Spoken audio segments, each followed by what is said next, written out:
There is a kind of cooking that has no recipe card, no measurements, no timers, no carefully printed instructions tucked inside a cookbook with a cheerful cover. It lives in hands, in memory, in the muscle knowledge of a woman who cooked the same pot of something every Monday for 40 years, because Monday was the day the money was lowest and the pot had to stretch the furthest. This is that kind of cooking. These are 10 meals born not from abundance, but from the opposite of it, from near empty pantries and too many mouths, and the absolute refusal to let a family go to bed hungry.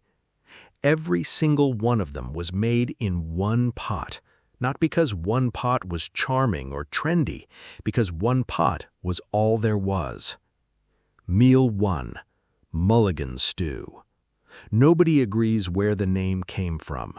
Some say it came from the hobos and drifters who rode the freight trains during the Depression, men who stopped in empty lots and built fires and threw whatever they had into a single pot, scraps of vegetable, bones with almost no meat left on them, wild onions pulled from the ground, water from the nearest stream. Whatever one man had went into the pot. Whatever another man had went in too. The result was never the same twice. It was whatever existed that night in that place between those particular hungry people. Mulligan Stew had no fixed ingredients because the point of Mulligan Stew was that you used what you had. Grandma made her version with whatever the week had left behind, a ham bone saved from Sunday if the family was lucky enough to have had ham, potatoes that were starting to go soft, carrots that had seen better days, an onion, whatever beans were at the back of the shelf, salt, water, a long, slow simmer on the back of the stove. The ham bone gave the water a richness it had no right to have given what went into it. The potatoes broke down and thickened the broth naturally. The beans made it filling in a way that thin soup never could be. A pot of Mulligan Stew cost almost nothing. It fed everyone, and it tasted like the particular kindness of someone who refused to give up on dinner, even when dinner had almost given up on them. Recipe: 1 ham bone or ham hock, 2 cups dried beans soaked overnight, 3 potatoes diced, 2 carrots chopped, 1 onion diced, salt and pepper, water to cover everything by 2 inches. Simmer covered for 2 to 3 hours until beans are tender and broth is rich. Cost in the 1930s, under 15 cents, fed a family of 8. Meal 2. Poor man's soup. It had different names in different parts of the country. Some called it everything soup. Some called it icebox soup because you made it from whatever was left in the icebox at the end of the week before the new week's shopping, if there was going to be new week's shopping. Grandma called it poor man's soup, and she said it plainly, without shame, because by the time she was making it regularly, the shame had worn away, and what was left was just practical knowledge about how to feed people with almost nothing. The base was always water. Not stock, not broth, just water from the tap. Into that water went everything that was left: wilted cabbage, the heel of a loaf of bread torn into pieces to thicken the liquid, a handful of dried beans if there were any, potato peels that most people threw away, an onion cooked down until sweet, salt, a bay leaf if you had one. The bread dissolved and gave the soup a body that water alone could never provide. The potato peels contributed starch, the onion gave sweetness, the cabbage gave substance. It was a soup built entirely from things that would otherwise have been thrown away, and it was good. Not good like a restaurant, good like something made with complete attention and zero waste by someone who understood that nothing in a kitchen was expendable. Recipe: 1 head cabbage, shredded, 2 large potatoes peeled and diced, 1 onion diced, 2 slices stale bread torn into pieces, ½ cup dried beans soaked overnight, 1 bay leaf, salt and pepper, enough water to cover by 3 inches, Simmer 1.5 hours. Bread will dissolve and thicken broth naturally. Cost in the 1930s, under 10 cents, fed a family of 8. Grandma never wasted a single thing. Not a potato peel, not a ham bone, not the water she boiled vegetables in. That vegetable water, cloudy and faintly green and smelling of whatever had been cooked in it, went straight back into the pot for the next meal. It had nutrients in it. It had flavor. Throwing it away would have been throwing away something real and useful, and she did not do that. This is the philosophy that produced the next 3 meals. Not recipes invented by chefs, survival strategies invented by grandmothers. Meal 3. Chicken and rice pot. A whole chicken cost very little in the 1930s. Less than a pound of beef, less than a dozen eggs some weeks.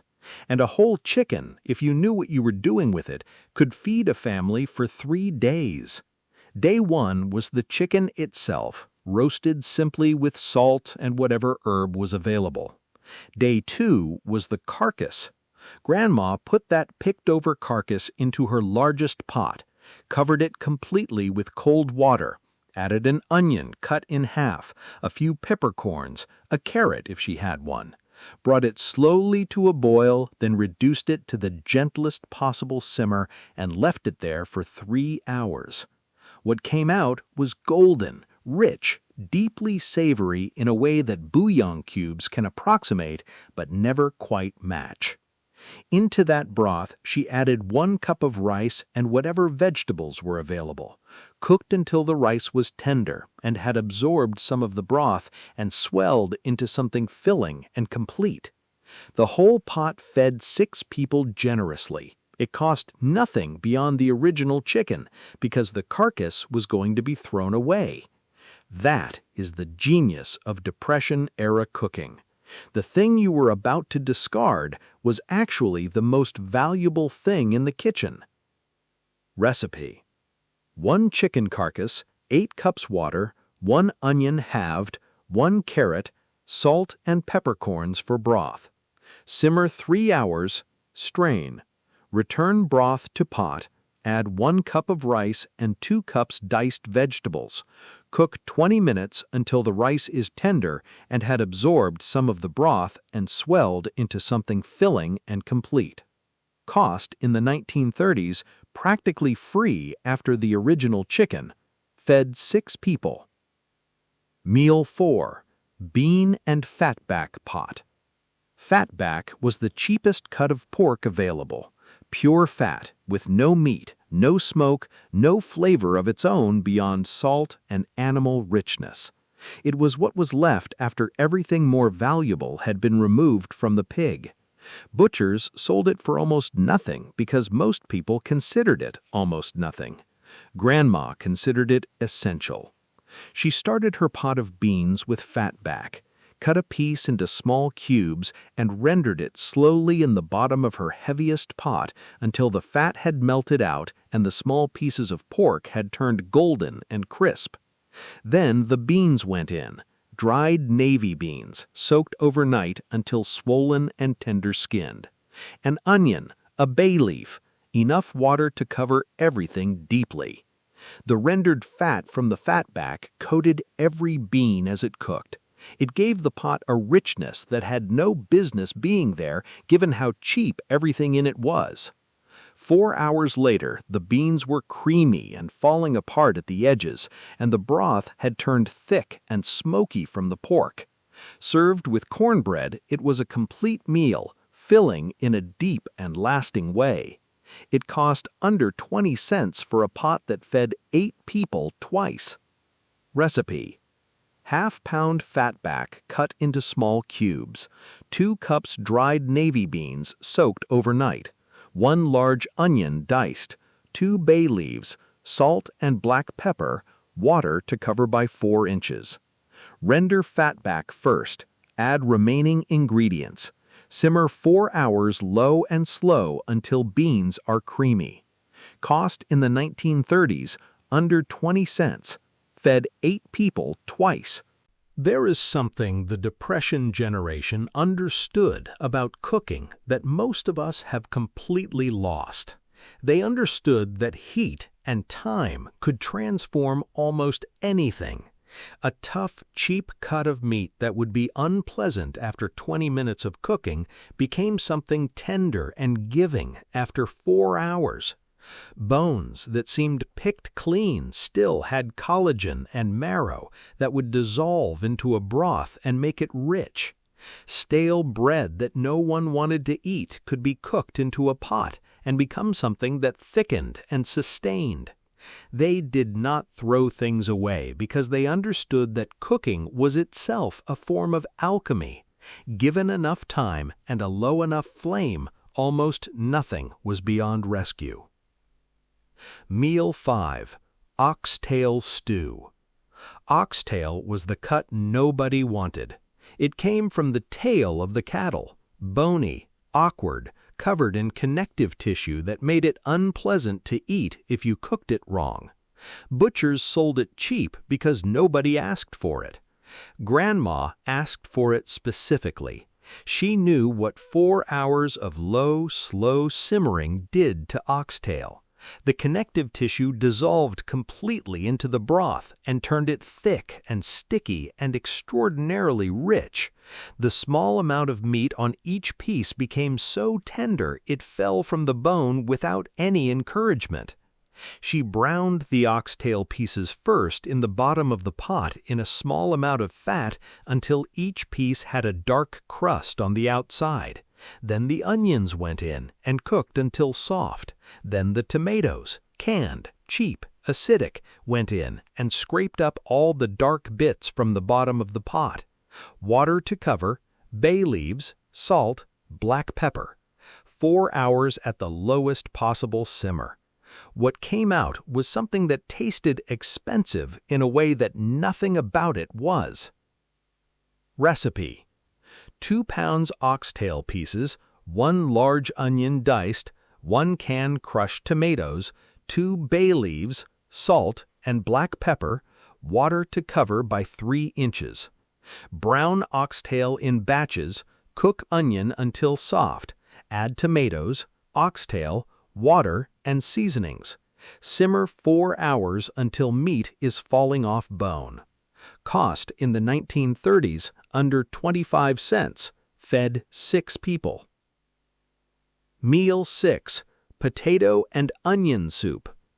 There were weeks when there was no meat at all. Not even fatback, not even a ham bone, nothing with any animal in it. Those were the weeks when Grandma made potato and onion soup.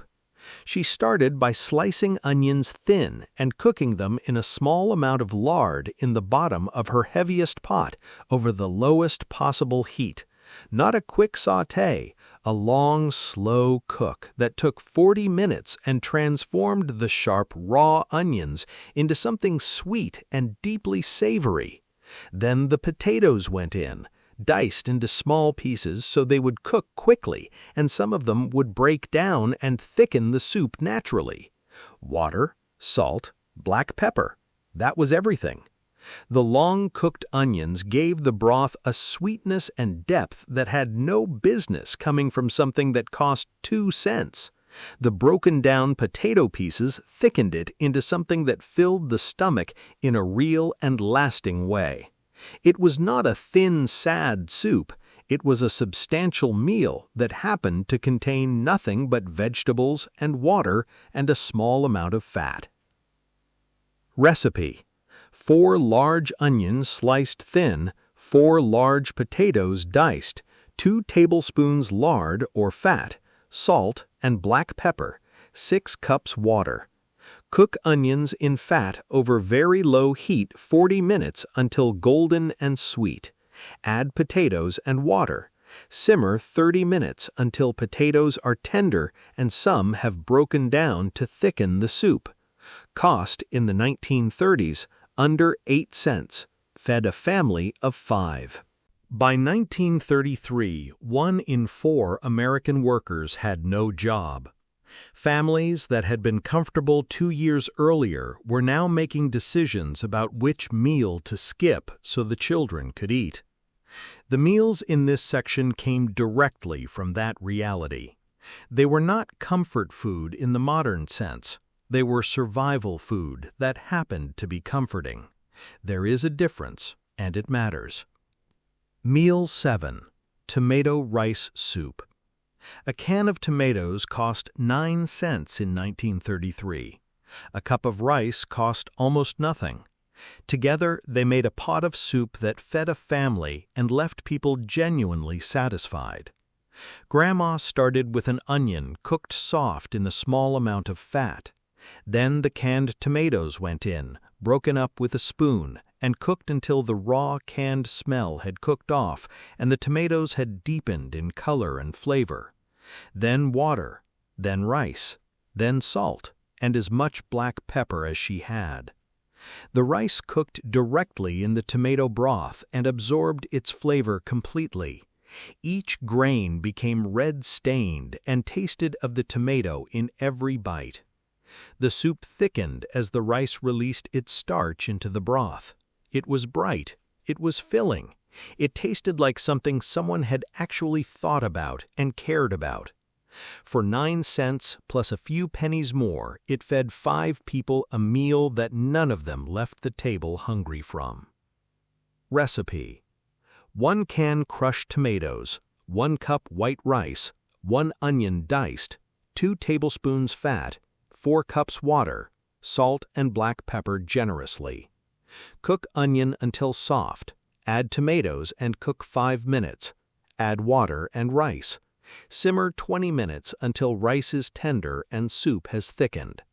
Cost in the 1930s under 15 cents, fed 5 people. Meal 8. Cornmeal porridge with salt pork. This was not a fancy meal. It was not meant to be. It was meant to be hot and filling and present on the table when almost nothing else was.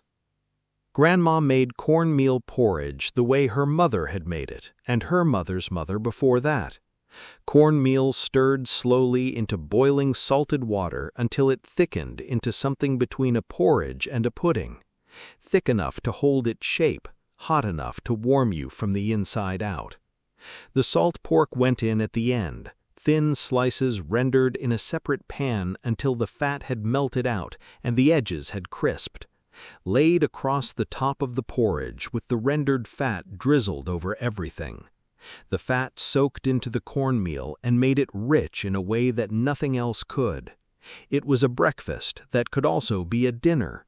It was a meal that cost almost nothing and delivered real calories that lasted through a long working day. It required no skill beyond patience and the ability to stir continuously for 20 minutes without stopping.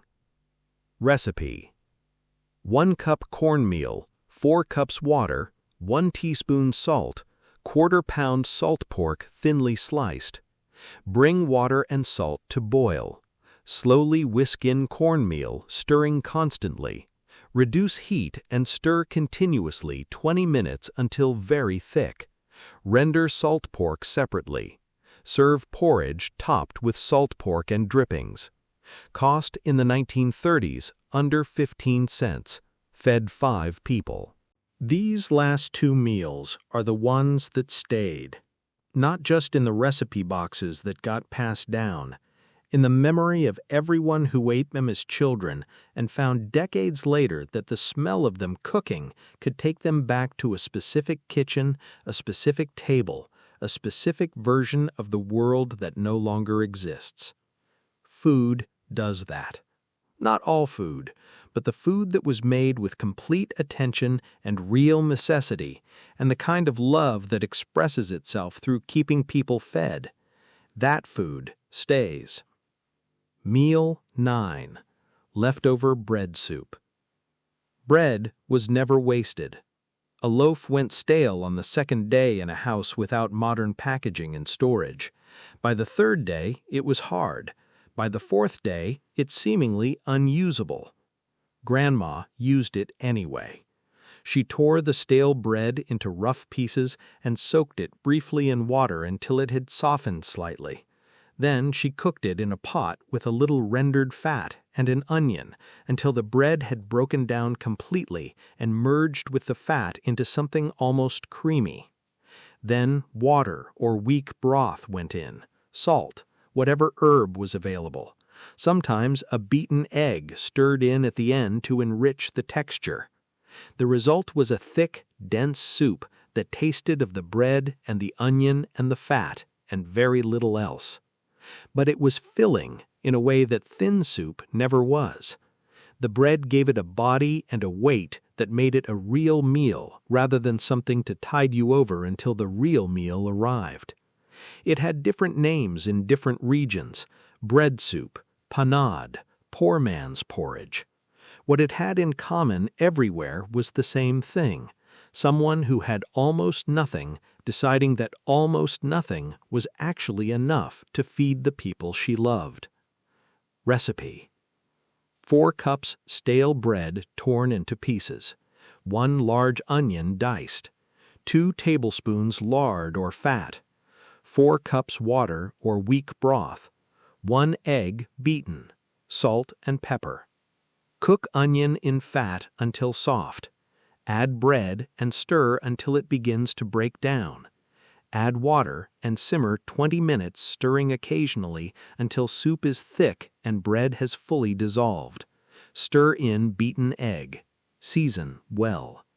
Cost in the 1930s? Practically free. Fed 4 people. Meal 10.